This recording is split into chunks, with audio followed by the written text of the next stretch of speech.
أعوذ بالله من الشيطان اللعين الرجيم. بسم الله الرحمن الرحيم. الحمد لله رب العالمين بارئ الخلائق أجمعين. الحمد لله الذي لا يبلغ مدحته القائلون ولا يحصي نعماءه الآدون ولا يعدي حقه المجتهدون. الذي لا يدركه بعد الحمم ولا يناله غوص الفتن. الذي ليس لصفته حد محدود ولا نعت موجود ولا وقت معدود ولا عجل ممدود. فطر الخلائق بقدرته ونشر الرياح برحمته ووطد بالصخور ميدان أرضه. أول الدين معرفته، ثم الصلاة والسلام على سيدنا ونبينا وطبيب قلوبنا وشفيع ذنوبنا مولانا ومولى الكونين جد الحسن والحسين أبي القاسم محمد.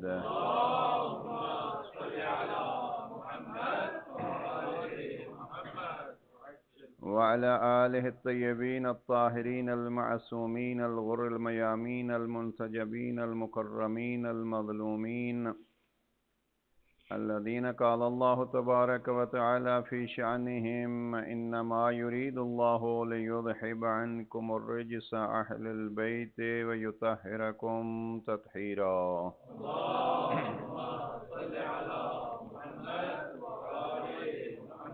ورحمة الله على محبيهم ومواليهم وشيعتهم أجمعين، ولعنة الدائمة على أعدائهم ملعونين.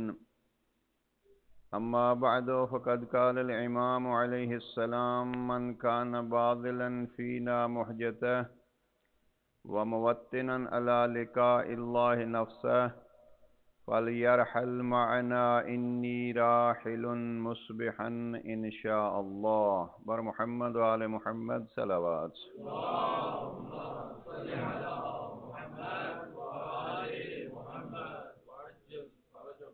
عشرہ محرم کی یہ 5ویں مجلس ہے. ہم اس مجلس کے ابتدا میں ان بزرگان کی یاد ضروری سمجھتے ہیں جنہوں نے آل محمد کی غلامی کے سبق ماں کی صورت میں لوری میں ہمیں سکھائے اور باپ کی صورت میں انگلی تھام کے در آل محمد ہمیں دکھائے. اور وہ بزرگان جنہوں نے نہ اپنی رات دیکھی، نہ اپنا دن دیکھا، نہ اپنا امن دیکھا، نہ اپنا سکون دیکھا، بلکہ ان کے ذہن میں یہی تھا کہ ہم جہاں ہوں وہاں امام بارگاہ ہو. میں اکثر اپنی مجالس میں عرض کیا کرتا ہوں کہ میں ممبر نشین ہوں تو یہ میرا کوئی کمال نہیں ہے، یہ میرے باپ کا احسان ہے مجھ پہ، جنہوں نے اپنی اولاد کو مال کمانے کے بجائے محبت آل محمد کا جذبہ دل میں ڈالا.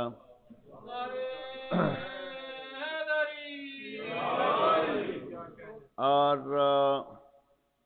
بہرحال بزرگان کی یادیں، وہ علماء جنہوں نے محنتیں کر کے بلکہ خون جگر خرچ کر کے آل محمد کے پیغامات کو بچایا بھی، ہم تک پہنچایا بھی.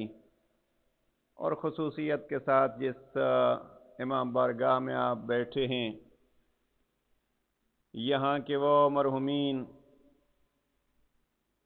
نام اگر جس تک مجھے یاد ہیں: ملک میاں خان صاحب مرحوم، سید کفایت حسین مرحوم، سید عنایت حسین مرحوم، کچھ سید صفدر حسین مرحوم بتلا رہے تھے. کچھ ایسے بزرگان ہیں جن بزرگان نے یہاں محنت کی اور محنت کر کے ہمیں یہ سنٹر اور مرکز مہیا کیا. ایک بات یقین سے یہ جانیے عزیزان، جوان تشریف فرما ہیں آل محمد کی محبت میں اگر ایک جملہ کہا جائے تو وہ اس کو ادھار نہیں رکھتے. تو اگر کوئی اپنی زندگیوں کا بہت بڑا وقت ان کے لیے خرچ کر دے تو وہ اس دنیا میں بھی اجر ملتا ہے اور آخرت میں بھی اجر ملتا ہے.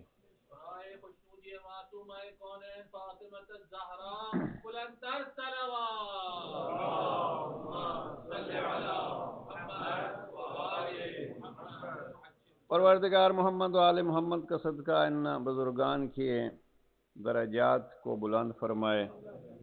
اور میں یہاں پھر ریپیٹ کروں کہ ہمارے ہاں ایک کمزوری یہ ہے کہ ہم مردوں کو تو یاد کرتے ہیں، زندوں کو بھولے رہتے ہیں. ہاں، لہذا مردوں کو بھی، مرحومین کو بھی یاد رکھنا چاہیے. اور اگر آپ کی کمیونٹی میں کوئی بزرگان ہیں خصوصیت کے ساتھ وہ جن کو آپ کی ضرورت ہے تو کبھی کبھی اپنا کندھا جھکا کے ان کے لیے پیش کر دیا کیجئے کہ آپ کے کمزوری اور ضعف میں اگر ہمارا کندھا آپ کے لیے سہارا بن سکتا ہے تو یہ حاضر ہے. اور یہ درس آل محمد یہی ہے. آل محمد نے کبھی یہ نہیں دیکھا کہ وہ ہمیں چاہتا ہے یا نہیں چاہتا. وہ کہتے ہیں آپ اپنا کام کرو، ہم اپنا کام کریں. بہرحال پروردگار ہمیں تعلیمات آل محمد کو اپنانے اور ان کے مطابق زندگی گزارنے کی توفیق نصیب فرمائے. اپنی دعاؤں کی قبولیت کے لیے بالخصوص جن بزرگان کا نام لیا گیا ہے ان کے درجات کی بلندی کے لیے، ہر کسی کے درجات کی بلندی کے لیے، جناب سید صادق مرحوم اور کچھ التماس دعا کی گئی ہے ان کے لیے سورہ فاتحہ کی. پروردگار اس مجلس کا صدقہ ان کے درجات بلند فرمائے. دعاؤں کی قبولیت کے لیے ایک دفعہ سب سورہ فاتحہ کی تلاوت کر لیجیے. بسم اللہ الرحمن الرحیم.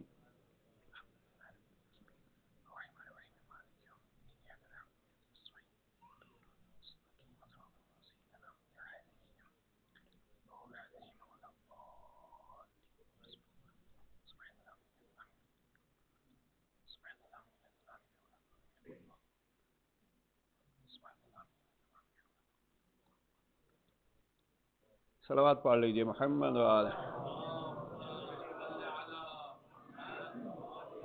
ایک دفعہ پھر صلوات پڑھ لیجیے محمد و آل محمد.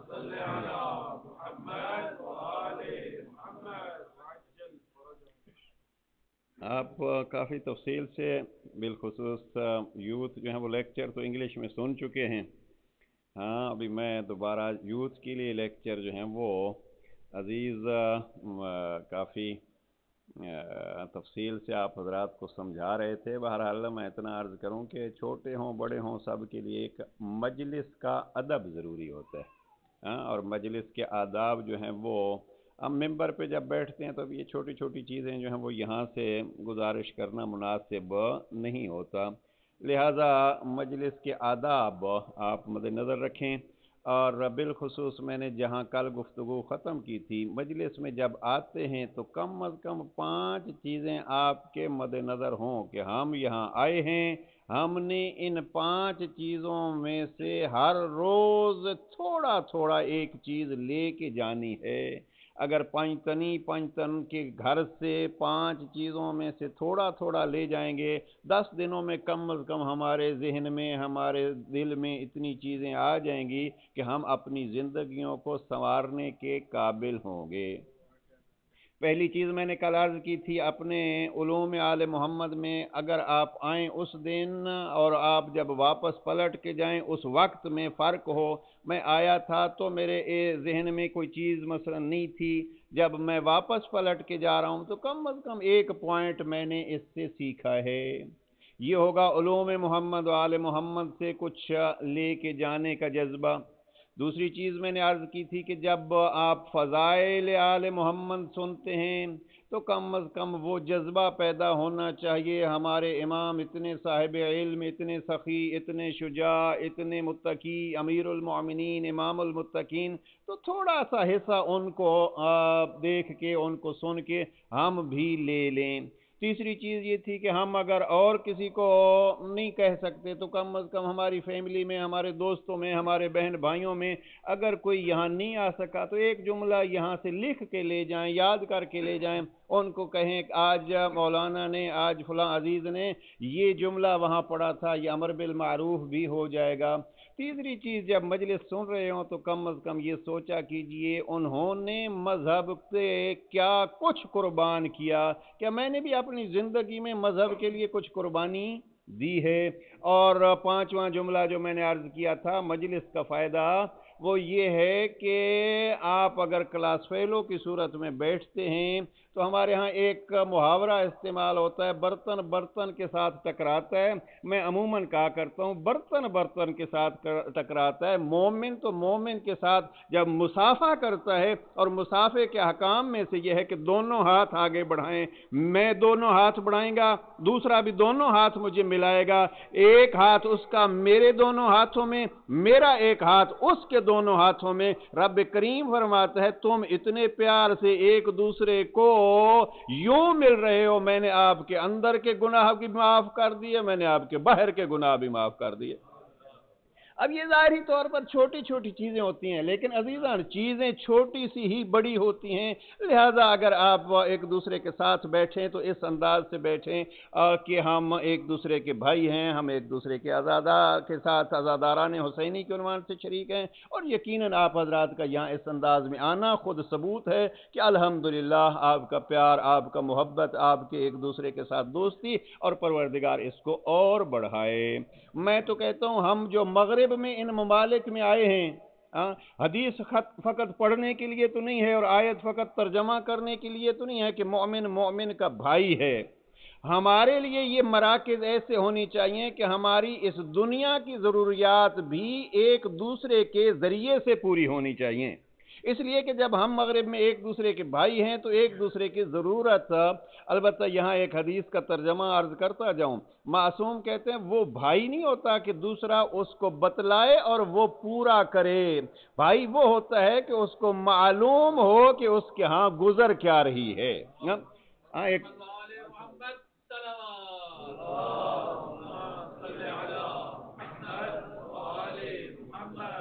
جناب شہید کربلا کا فرمان، جو راہ خدا میں خون جگر خرچ کرنا چاہتا ہے اور جو ملاقات الہی کا پختہ ارادہ کر چکا ہے وہ ہمارے ساتھ ہو جائے، میں حسین کل مکہ چھوڑ کے جا رہا ہوں۔ عرض کیا تھا کہ 3 موضوعات ہیں میرے، اور آج 5ویں مجلس ہم تیسرے حصے کو بالکل مختصر طور پر بھی آگے نہیں بڑھا سکے۔ دیکھنا یہ ہے کہ وہ رحلت کیا ہے جس کو امام ہم سے چاہتے ہیں، دوسری چیز یہ ہے کہ وہ معیت کیا ہے جس کی دعوت امام دے رہے ہیں، اور تیسری چیز جس پہ ہماری گفتگو ہو رہی ہے وہ ہے کہ وہ دعوت دینے والا ہے کون۔ میں بیٹھا سوچ رہا تھا عزیزان، اگر میں آپ ساتھیوں میں سے کسی کو دعوت دوں تو ایک چھوٹے سے طالب علم کی حیثیت سے آپ 10 بندوں کو بتلائیں گے کہ آج ہمیں مولانا نے بلایا ہے، اور کوشش کریں گے اپنی پوری کہ ہم اس دعوت کو لبیک کہیں۔ اور یہاں دعوت کون دے رہا ہے؟ وہ جو کائنات کا سردار، سیدہ شباب اہل الجنہ، اس کی دعوت پہ ہمیں لبیک کہنی ہے۔ میں سوچ یہ رہا تھا کہ تو کتنا کریم ہے، تو کتنا عظیم ہے، ہم جیسے گناہگاروں کو بھی دعوت دے رہے ہیں، اور پھر ہوائیں بھی آپ کے تابع ہیں، آج تک یہ ہوائیں بھی وہ دعوت آگے پھیلا رہی ہیں، اور کبھی کبھی کسی موڑ پہ امام رک کے پھر دعوت دیتے تھے۔ اور ذرا سوچئے گا آج اس جملے پہ جب کچھ نہ بچا تو بھی یہ فرما رہے تھے حل من ناصر ینصرنا، کوئی ہے جو ہماری مدد کرے۔ یہ خود مدد کی دعوت یہ بتلاتی ہے کہ امام نے جو مدینہ چھوڑتے ہوئے پیغام دیا تھا وہی پیغام مکہ چھوڑتے ہوئے دیا، اور وہی پیغام شب عاشور بھی دیا ہے، اور وہی پیغام جب اکیلے رہ گئے تو بھی دیا ہے۔ اور غور کیجئے گا